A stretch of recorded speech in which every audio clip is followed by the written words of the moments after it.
जय हिंद दोस्तों। अगर मैं आपसे कहूं कि मिडिल ईस्ट में जो युद्ध आप देख रहे हैं वो असली कहानी नहीं है और असली खेल कहीं ज्यादा बड़ा है। एक ऐसा प्लान जो सिर्फ जमीन के लिए नहीं बल्कि इतिहास, धर्म और फ्यूचर कंट्रोल करने के लिए है। आज दुनिया की हेडलाइंस में क्या चल रहा है? Iran versus Israel, missile attacks, drone strikes, proxy wars.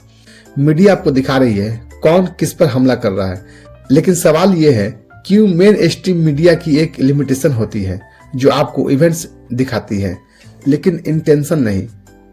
Data missiles attacks हुआ यानी इंटरप्रेशन किसने क्यों दिया, और यहीं से शुरू होता है कंफ्यूजन। हमारा दिमाग कैसे काम करता है? ब्रेन शॉर्टकट्स लेता है, सिंपली स्टोरी पसंद करता है, good versus bad, hero versus villain. जब कोई कन्फ्लिक्ट होता है हम ऑटोमेटिकली डिसाइड कर लेते हैं कि हमें किस साइड चूज करना है बिना पूरी जानकारी के। अब कल्पना कीजिए दोस्तों, अगर ये सिर्फ ईरान वर्सेस इसराइल नहीं है, अगर ये एक लॉन्ग टर्म स्ट्रेटजी का हिस्सा है। कुछ एनालिस्ट्स का मानना है मिडिल ईस्ट में एक बड़ा जो पॉलिटिकल ट्रांसफॉर्मेशन चल रहा है। इस थ्योरी का नाम है ग्रेटर इजराइल कंसेप्ट। एक ऐसा आइडिया जो कहता है इजराइल का एक्सपेंशन होना चाहिए, नील नदी से लेकर फुरात नदी तक होना चाहिए। लेकिन रुकिए, क्या ये सच है या सिर्फ कंस्पायरेसी है? रियलिटी हमेशा ब्लैक एंड व्हाइट नहीं होती। मल्टीपल फैक्टर्स हैं, मल्टीपल प्लेयर्स है और मल्टीपल आउटकम्स होंगे इसके। अगर ये थ्योरी थोड़ा भी सच है, इसका इम्पैक्ट सिर्फ मिडिल ईस्ट तक सीमित नहीं रहेगा। ऑयल प्राइस, ग्लोबल इकोनॉमी और इंडिया जैसे कंट्रीज भी अफेक्टेड होंगे। तो आखिर सच्चाई क्या है? क्या सच में कोई हिडन प्लान है या ये सिर्फ एक डर है? लेकिन किसी भी थ्योरी को समझने के लिए सबसे पहले हिस्ट्री समझनी जरूरी होती है। मिडिल ईस्ट दुनिया के सबसे पुराने सिविलाइजेशन का घर है। जुडाइज्म, क्रिश्चियनिटी, इस्लाम, तीनों रिलीजन की रूट्स जड़ी हुई हैं और बहुत ही गहरी रिश्ता है। और यहीं से शुरू होती है सबसे बड़ी कॉम्प्लेक्सिटी की। जब एक ही रिसोर्स यानी लैंड पर मल्टीपल्स क्लेम्स होते हैं, कन्फ्लिक्ट ऑलमोस्ट अनएवॉइडेबल हो जाता है। सैकड़ों साल तक ये पूरा रीजन कंट्रोल करता था ऑटोमन एम्पायर। यहाँ यूएस, मुस्लिम्स, क्रिश्चियनियंस रिलेटिविटी साथ रहते थे। कोई इंडिपेंडेंट इसराइल कंट्री नहीं थी। लेकिन फिर आया एक turning point, world war one. World war one के बाद ऑटोमन एम्पायर कोलैप्स हो गया। ब्रिटेन ने कंट्रोल ले लिया फलस्तीन एरिया का, और यही हुआ बहुत बड़ा ट्विस्ट। बल्फोर डिक्लेरेशन 1917। ब्रिटेन ने सपोर्ट किया यूएस के लिए नेशनल होम। सवाल यह है ब्रिटेन ने ऐसा क्यों किया? यूरोप में ज्यूइश प्रोसिक्यूशन फेस कर रहे थे। ब्रिटेन मिडिल ईस्ट में इन्फ्लुएंस चलाता था, यानी डिसीजन प्योरली इमोशनल नहीं था। इसमें पॉलिटिक्स प्लस स्ट्रेटजी दोनों शामिल थे। जैसे जैसे ज्यूइश माइग्रेशन बढ़ी, लोकल अरब पॉपुलेशन अनकंफर्टेबल होने लगे, लैंड डिस्प्यूट्स, राइट्स, वायलेंस, और धीरे धीरे सिचुएशन कंट्रोल से बाहर जाने लगी। 1948 में ऑफिशियली बना इसराइल, लेकिन अरब कंट्रीज ने एक्सेप्ट नहीं किया। वार शुरू हो गया। एक decision, multiple wars, long term instability. 1948 वार, 1967 6 डे वार, 1973 योम किपुर वार। रिजल्ट, इसराइल स्ट्रॉन्गर होता गया, फलस्तीन टेरिटरी कम हो गई। तो अब सवाल यह है, क्या यह कॉन्फ्लिक्ट सिर्फ लैंड का है या इसके पीछे रिलीजन का भी रोल है? ग्रेटर इजराइल, मिथ, रियलिटी या प्रोपेगेंडा? क्या मिडिल ईस्ट में जो कुछ हो रहा है वो सिर्फ एक कोइंसिडेंट है या फिर एक ऐसा प्लान जो सैकड़ों साल पुराना है? एक नाम बार बार सामने आता है, ग्रेटर इसराइल। ग्रेटर इसराइल या हेब्रू में इजर्ट इसराइल, एक ऐसा कंसेप्ट जो कुछ रिलीजियस टेक्स्ट में मेंशन होता है, जिसमें टेरिटरी बताई जाती है। नील रिवर यानी इजिप्ट और फरहात रिवर यानी इराक में। जैसे फिजिक्स में कुछ मॉडल थ्योरी होती हैं, लेकिन हर थ्योरी रियल वर्ल्ड में लागू नहीं होती।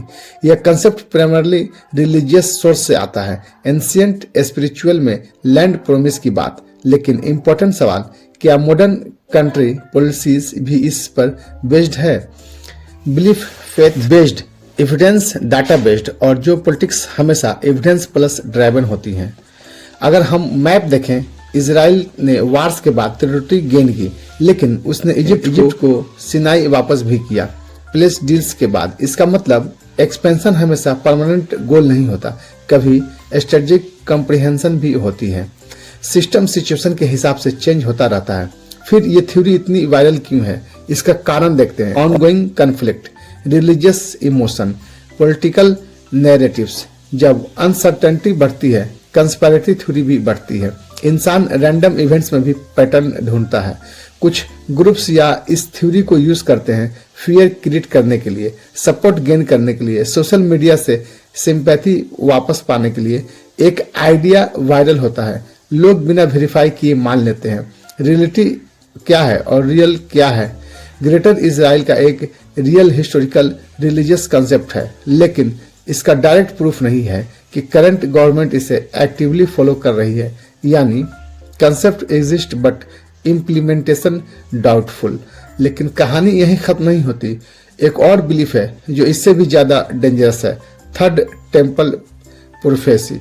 और इसका कनेक्शन है एक ऐसी जगह से जो दुनिया के सबसे सेंसिटिव लोकेशन है, अल अक्सा मस्जिद। जेरूसलम में एक लोकेशन है, टेम्पल माउंट यानी हरम अल शरीफ। यहाँ 3 मेजर रिलीजियस जुड़े हुए हैं, Judaism, Christianity and Islam. Muslims के लिए अल अक्सा मस्जिद तीसरी सबसे पवित्र जगह है। ज्यूज के लिए एंशिएंट टेम्पल्स का हिस्टोरिकल साइट। जब मल्टीपल स्टेक होल्डर्स एक ही जगह क्लेम करते हैं तो कन्फ्लिक्ट प्रोबेबिलिटी बहुत हाई हो जाती है। कुछ ज्यूइश बिलीफ्स के अनुसार यहाँ एक थर्ड टेम्पल बनना चाहिए।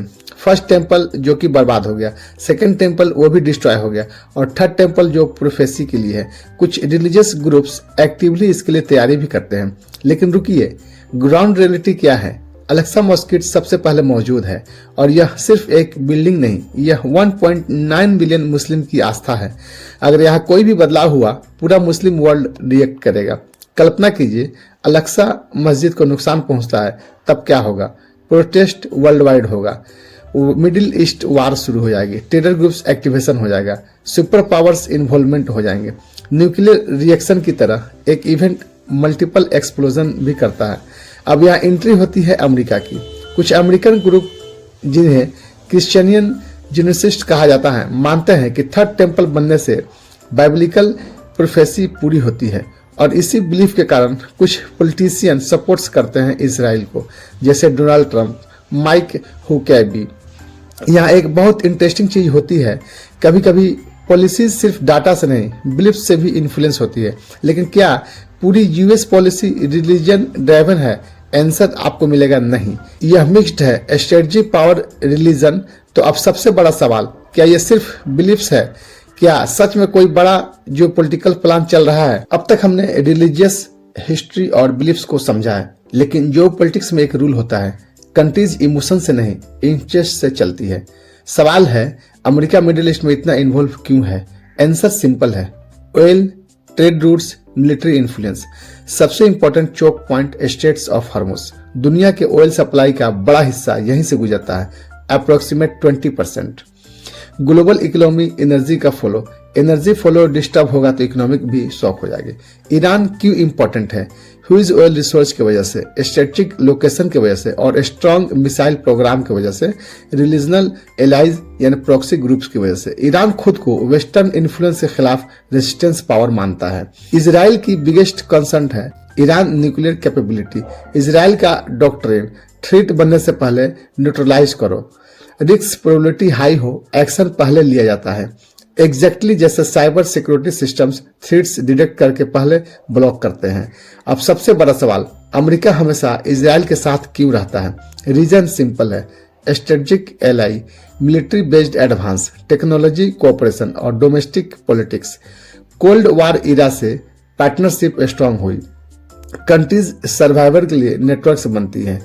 आज का वार ट्रेडिशनल वार नहीं है, direct US versus Iran war rare है, इंस्टेड प्रॉक्सी कॉन्फ्लिक्ट्स है। Example, militias cyber attacks, drone warfares, low cost high impacts, lowest global backlash. अब गेम में सिर्फ 2 कंट्रीज नहीं है, चाइना, रसिया, दोनों चाहते हैं यूएस इन्फ्लुएंस कम हो, मल्टीपोलर वर्ल्ड बने। सिस्टम स्टेबल तब रहता है जब पावर डिस्ट्रीब्यूट हो।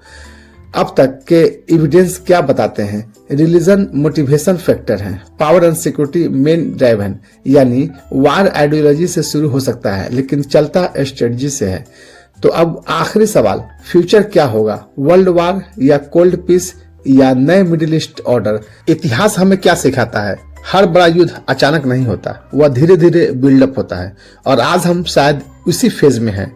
आगे क्या हो सकता है, इसमें दो सिनेरियो है। सिनेरियो 1 में कंट्रोल्ड कन्फ्लिक्ट हो, यानी ईरान वर्सेस इसराइल, टेंशन चलता रहे लेकिन फुल स्केल वार नहीं हो, प्रॉक्सी वार्स जारी रहे, ग्लोबल पावर्स इनडायरेक्टली इन्वॉल्व रहेंगी। सेकंड सिनेरियो है साइंस कंसेप्ट स्टेबिलिटी, जिसमें अगर कॉन्फ्लिक्ट एस्केलेट हुआ तो मिडिल ईस्ट में कई कंट्रीज इन्वॉल्व हो सकते हैं, ऑयल सप्लाई डिस्टर्ब होगा, ग्लोबल रिसेशन पॉसिबल है। सिनेरियो कंसेप्ट यह है डोमिनो इफेक्ट होगा, एक इवेंट लेकिन मल्टीपल कोलैप्स हो जाएंगे। और थर्ड सिनेरियो हो सकता है ग्लोबल कॉन्फ्लिक्ट, यानी वर्स्ट केस अगर बड़ी पावर्स डायरेक्टली भिड़ती है तो यूनाइटेड स्टेट, रसिया और चाइना जैसे तो सिचुएशन बन सकती है वर्ल्ड वार जैसी। यानी हर सिनेरियो, हर स्टेप पर कॉन्फ्लिक्ट इंटेंसिटी बढ़ सकती है। अब सबसे बड़ा सवाल, क्या कोई फाइनल हिडन प्लान है? रियलिटी क्या है? कंट्रीज सर्वाइवल और डोमिनेंस चलाती है, कोई single master plan clearly prove नहीं है, लेकिन लॉन्ग टर्म स्ट्रेटजी जरूर होती है। यानी इंड गेम कोई मूवी स्क्रिप्ट नहीं बल्कि मल्टीपल स्ट्रेटेजिक या रिजल्ट है। Greater Israel, third temple, religious war, इन सब में कुछ ट्रूथ है लेकिन पूरा ट्रूथ नहीं है।